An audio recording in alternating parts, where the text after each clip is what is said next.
because I tripped over the cord. Since we're live. Hey, Katie. Katie, are you? No, you're good. We're literally just getting started right here. You just have to find your seat. What happened to you last week? You weren't here, and now you're like, She oh, had her dates mixed up. Oh. I got my date Just mixed gonna up, and then I was like, Here, why don't you come here and she can go there, or you can go on the sofa here. That was so funny because we're like, where Katie? I know. I was like, I feel really like a bad person right now, but it was like I couldn't get Kara's attention, and it's like. All right. What can I do? We'll just sit on the couch. Yeah. Okay, great. I'll answer it. I'm a turn off. I make a lovely assistant. I should turn it off, but just in case my adult kids need me. Okay, got it. All right, that's good. Tired.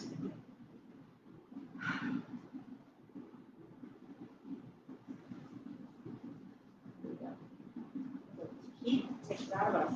Okay, welcome back. We're at part 2 of how to stop drips and dribbles and stay dry when you exercise. So last week we talked about what do we have inside.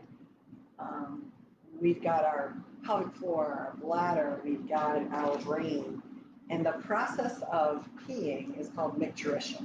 So we talked about how does that work,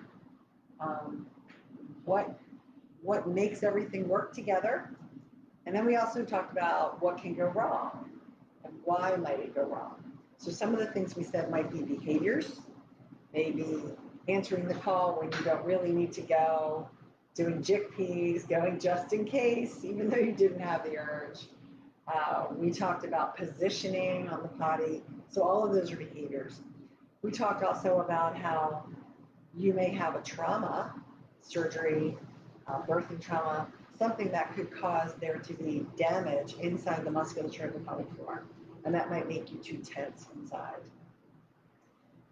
We also said that muscles that are too tense are short muscles and they're weak muscles. So we think about our bicep and how it works at its optimal range. But if we've got an overly lengthened muscle or an overly shortened muscle, it's probably lost its strength. So we need to lengthen it before we can start to strengthen it and bring back that power. Power is force times distance.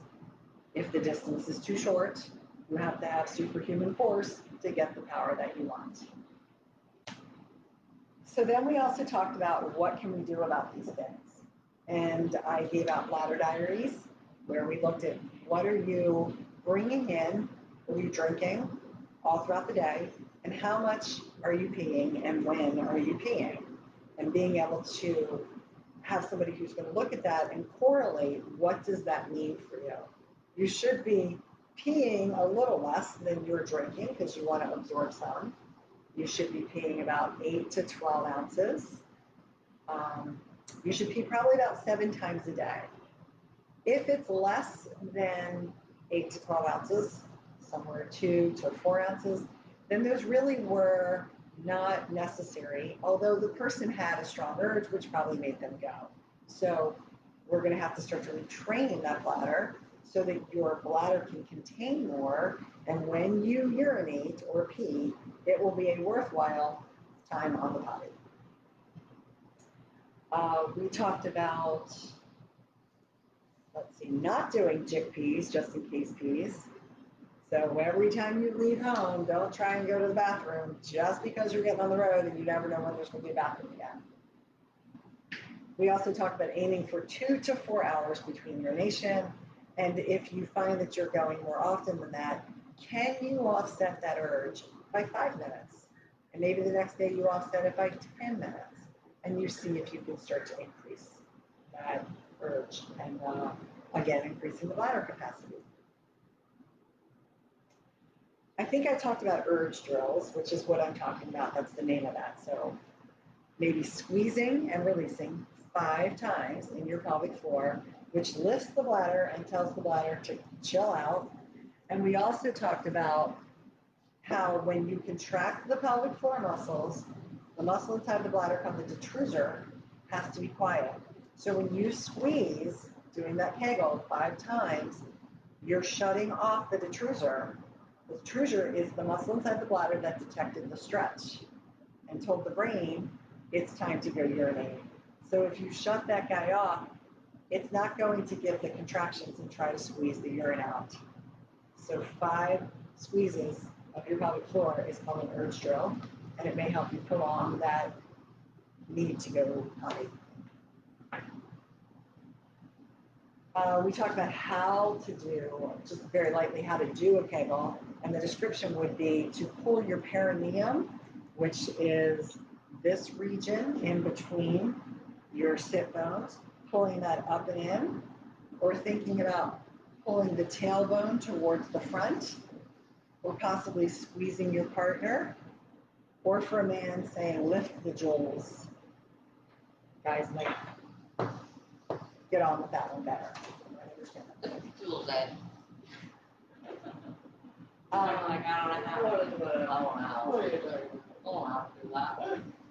So we talked also about avoiding bladder irritants. I said quickly about those, which would be sugary, acid things. Milk is a bladder irritant, actually. Alcohol is an irritant.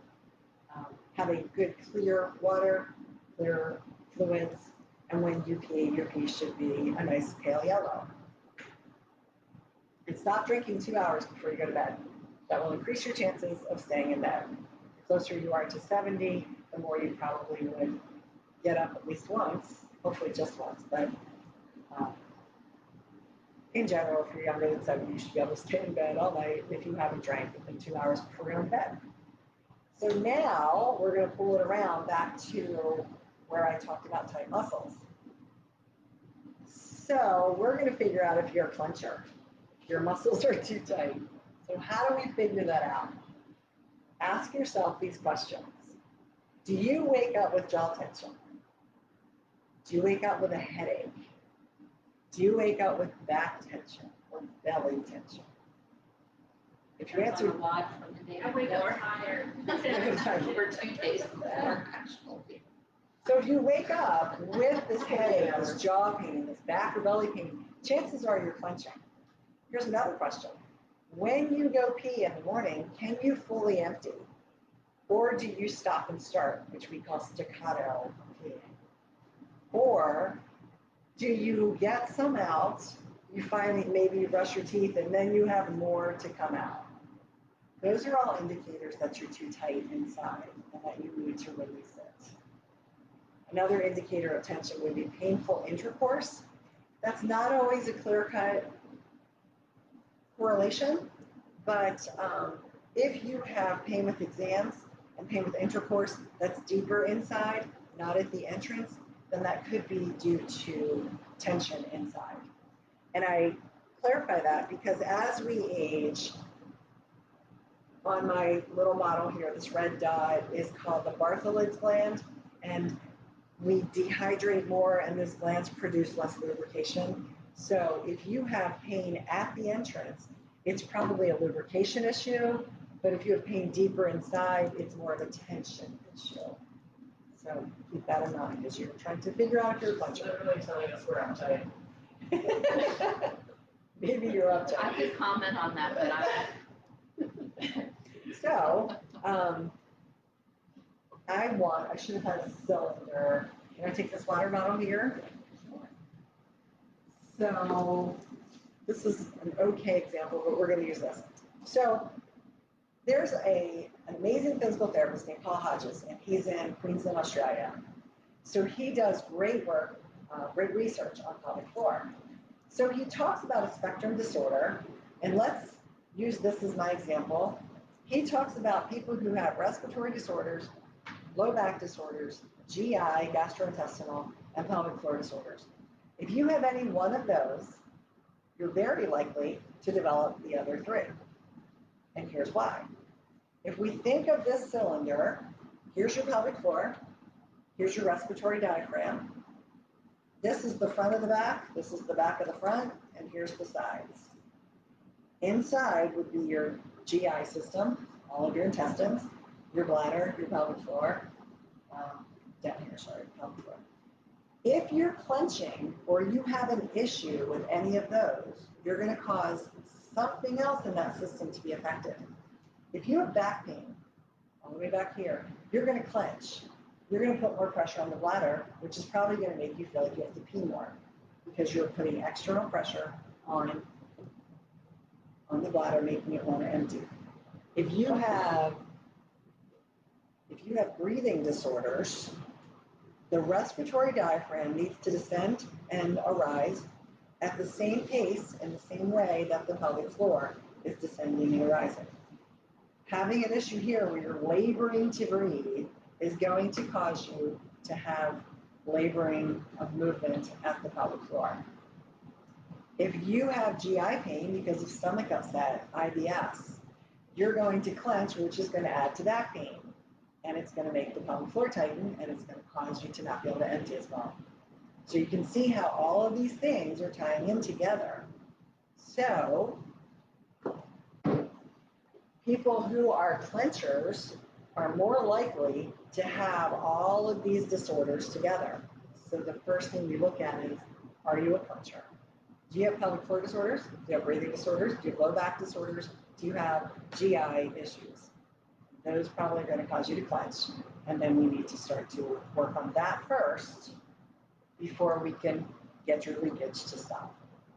Does that make sense? Because they're probably the reason that you're having a leakage.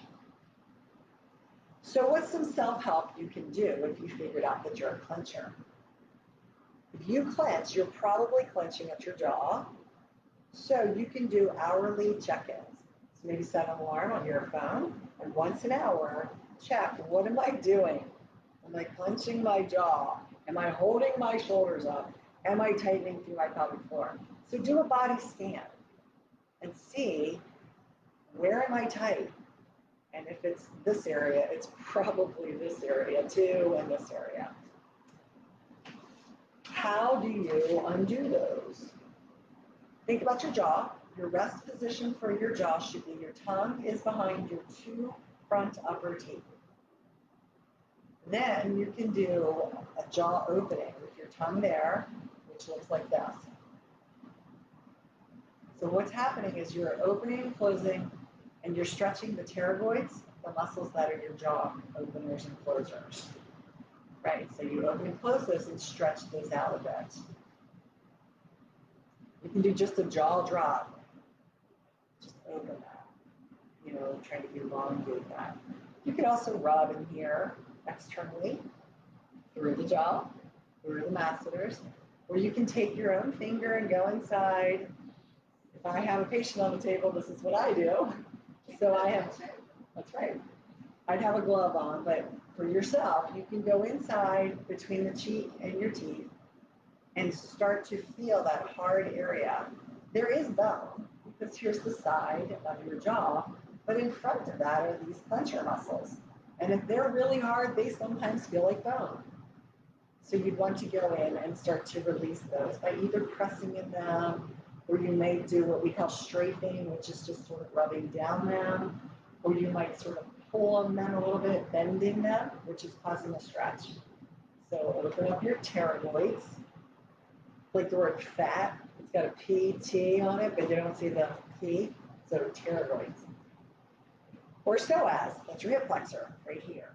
So you can do a hip flexor stretch, because if we tighten through our back, our psoas, our hip flexor, is going to be tight. And the psoas is deep inside. You can't get to it this way because we have too many muscles back there to reach it, so we always go in through the belly. So for you to stretch your psoas, you could lie on a table or a bench and let your leg hang down, or you can stand up doing that runner stretch, which looks like this, keeping your back upright. If you bend forward, you just got rid of the stretch because the psoas is coming through here. So you have to stand up through here to elongate that. Does that make sense? The other thing you could do is take a 4-inch ball. And mine's probably about 2.5 because I forgot to blow it up. But you can take a 4-inch ball, lie down on the floor or on your bed, and press it into your abdomen, then lie down upon it. So you're the cheese, it's the hamburger. Imagine just melting over the ball. Or for the people who don't eat meat, you're the hot fudge, it's the sundae, and it's dairy-free, vegan ice cream. My people in Sedona would always say stuff like that to me. So you're going to melt over that ball and open up that psoas. Do both sides. There's one on each side, just to the side of your belly button and just a little bit below. I want you to just sort of melt over it and not roll over it because it's fairly invasive when it's in the belly. Remember, the bladder is right in the center, so you probably don't want to release right there. There are other reasons why I may have you put a ball there, but for this particular thing, just right here at the psoas. So pelvic floor. So we can use the same ball to release our pelvic floor. Deflated is the best way to do it, and you could sit upon it. So imagine you're going to sit upon it at the perineum. Deflated is not so bad, and if you're on a bed, it's even easier. But you're going to put it in between your sit bones and sink down on that because it's driving up here through the perineal tissue and getting to your pelvic floor muscles. Now remember, the glutes are through here, but you can still get them just inside of your sit bones. So sinking down onto that is one way. And here's where my special little bag comes in, my velvet bag with the TheraWand. So this is a great way to be able to release your own pelvic floor. And you can get these on Amazon, CMT Medical. You can always email me and ask me where to get them. But TheraWand is about $45. It's a lucite, clear, S-shaped wand. You put some lubricant on. I like to use what's called slippery stuff because it doesn't have glycerin. And glycerin can be irritating to the muscles of the pelvic floor and to the perineal tissue. So slippery stuff or something that does not have glycerin in it. Most of the things on the market in the grocery store have glycerin, so I don't use those. So here is your pelvic floor. Now I'm going to take away my perineum, but you would imagine that I would take this and go right into the vaginal vault through the introitus, which we call the opening. Let's take that off so I can show you how we're doing this. So we've entered through the introitus. We are now in the vaginal vault. And if I turn it this way, you can see that if I go right up the middle, then I'm going to run into the tailbone. We don't need to release the tailbone. So I want you to think of this as a clock. And we've got 12 o'clock here, coming around to 6 o'clock down here. So 1, 2, 3, 9 o'clock is here. I'm also going to have you think of this as depth layers. So where we had the opening is going to be, maybe I should do it this way. Where the opening is layer 1. Then there's layer 2, then there's layer 3, and all the way in the back is layer 4. Does that make sense so far? So you're going to go in with the wand, and you turn. I'm going to use the other side because it's smaller.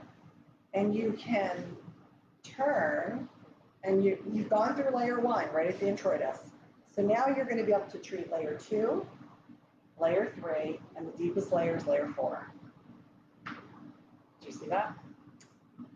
You can also think of, as we said, the clock. So you're going to come up here. 9 o'clock is pretty high. That's a different muscle. But you might try and come down here like 2 o'clock, 3 o'clock, 4 o'clock. So pick a couple of spots in there, maybe 3 on one side, 3 on the other. One way you can do it is like we did with the thumb again. So you could press into the muscle, which causes a stretch, just like if you press into your shoulder and you're helping to cause release. You can bend the tissue, which is causing a stretch.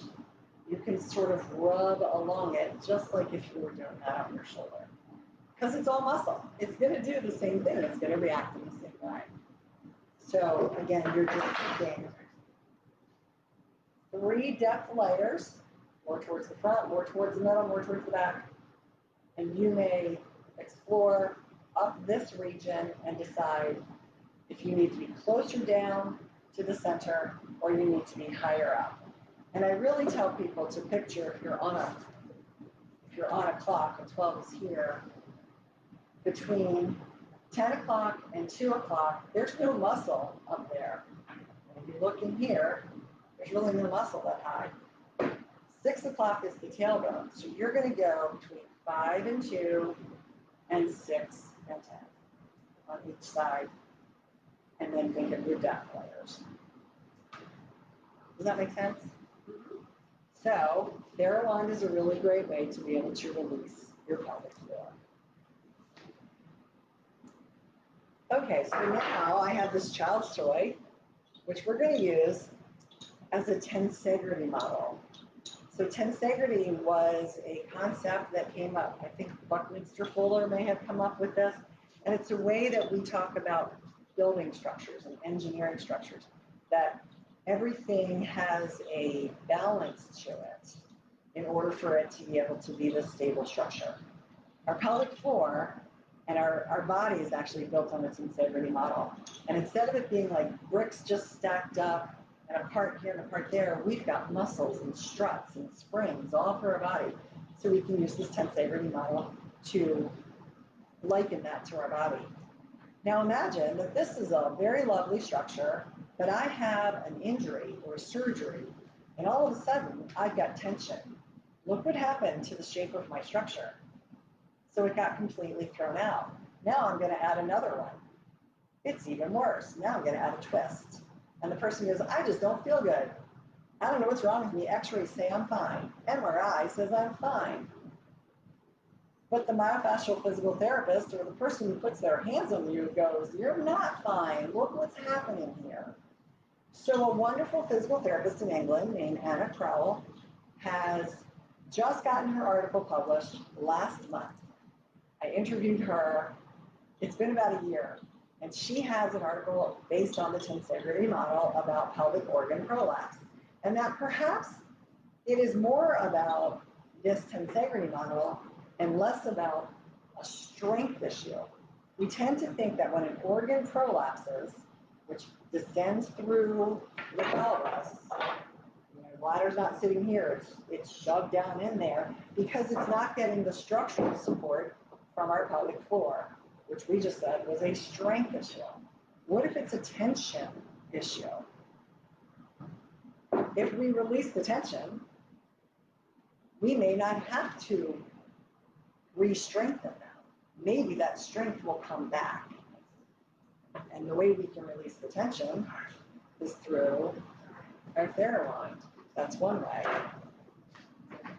So thinking of our tensegrity model, if I release the tension, it may be able to go back to the length that it should. When we have our pelvis, maybe we fell, we landed on this hip, and this side of the hip got shoved up. This side is low, relatively. These muscles aren't going to be symmetrical. You're going to have them stretched upward, and maybe these have gotten shortened. They're not going to have the strength because now the length-tension ratio is different, and they can't support the organ, which we're going to have as our bladder, from descending down.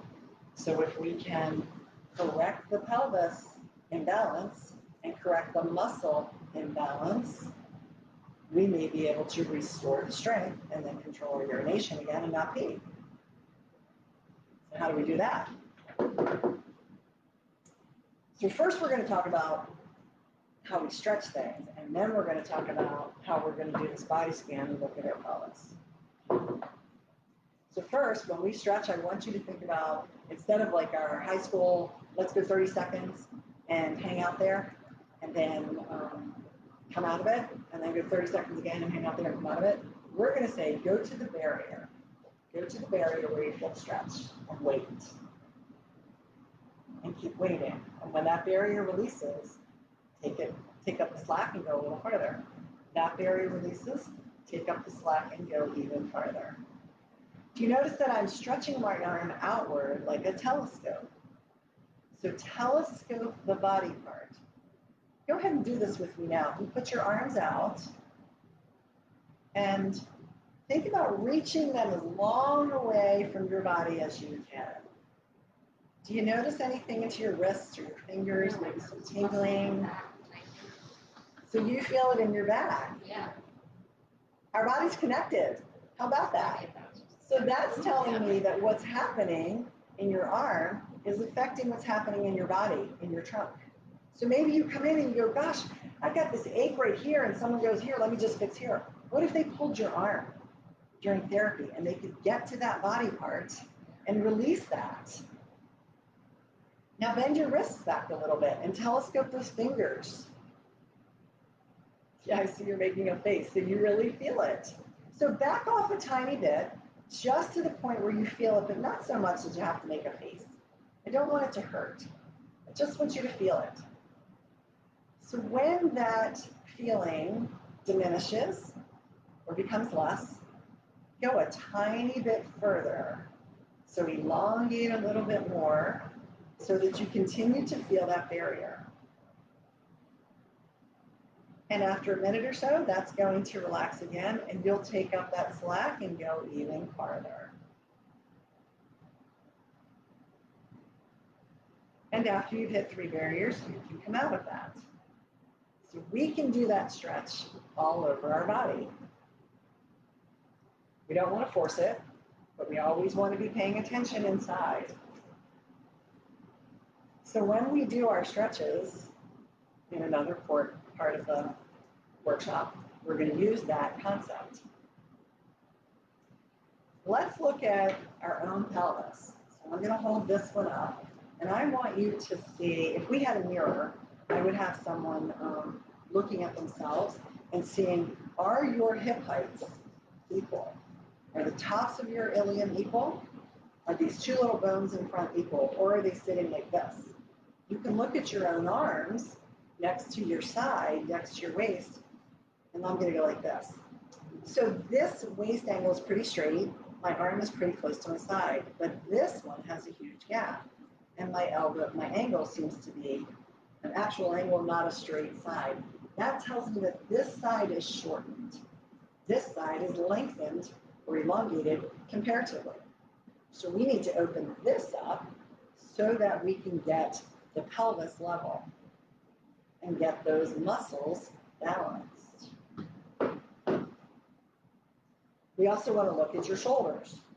Are they level or are they doing this? Where's your head? Well, my muscles over here are working pretty hard because my head, my eyes want to be straight. This side is short. These are working hard.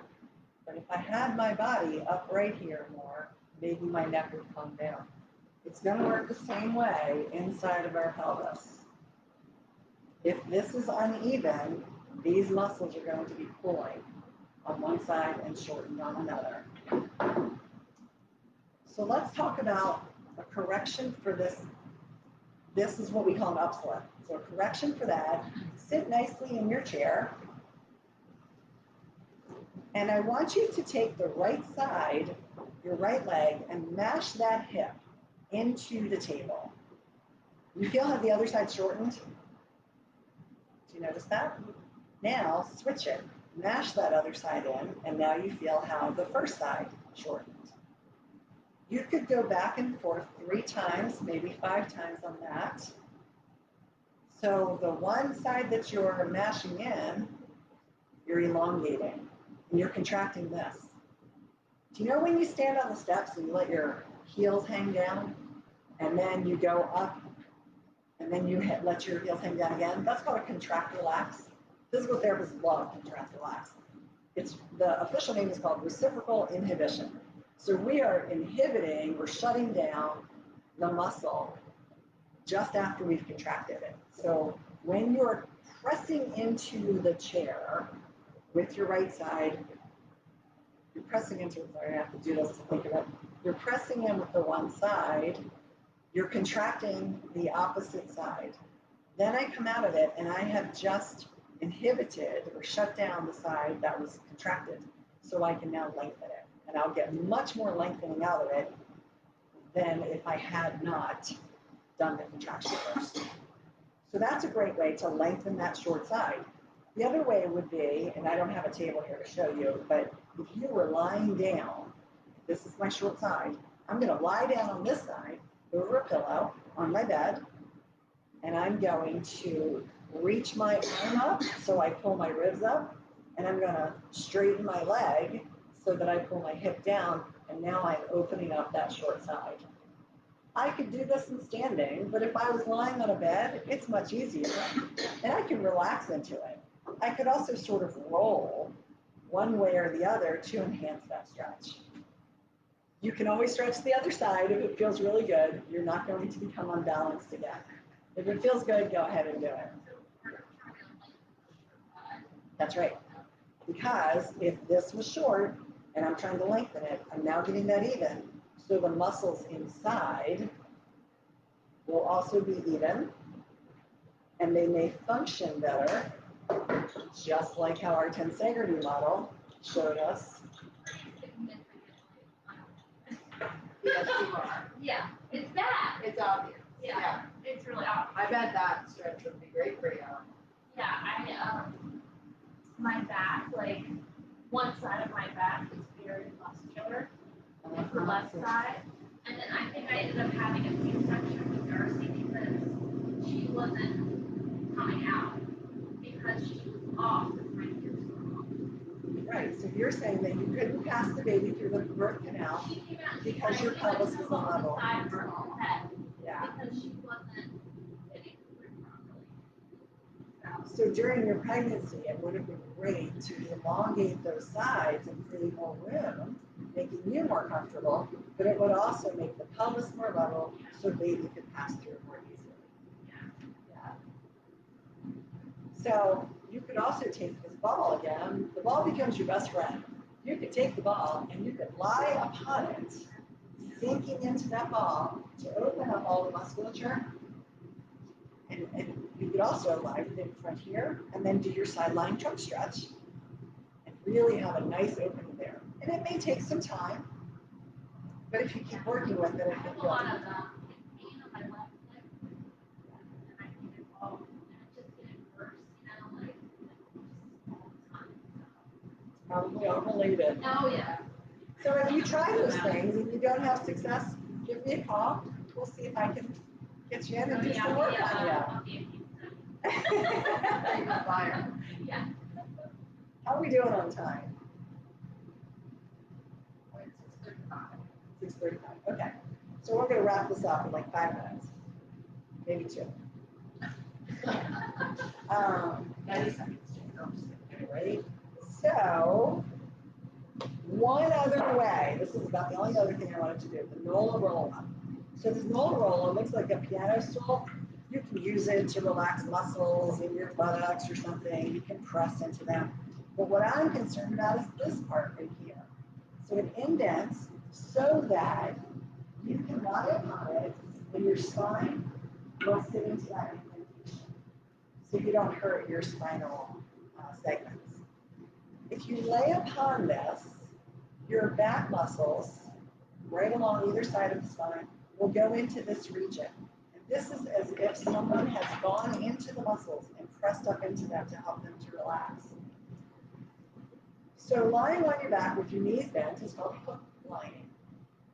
You would sit on this in hook lying, let yourself melt into it again, just the same concept that we talked about.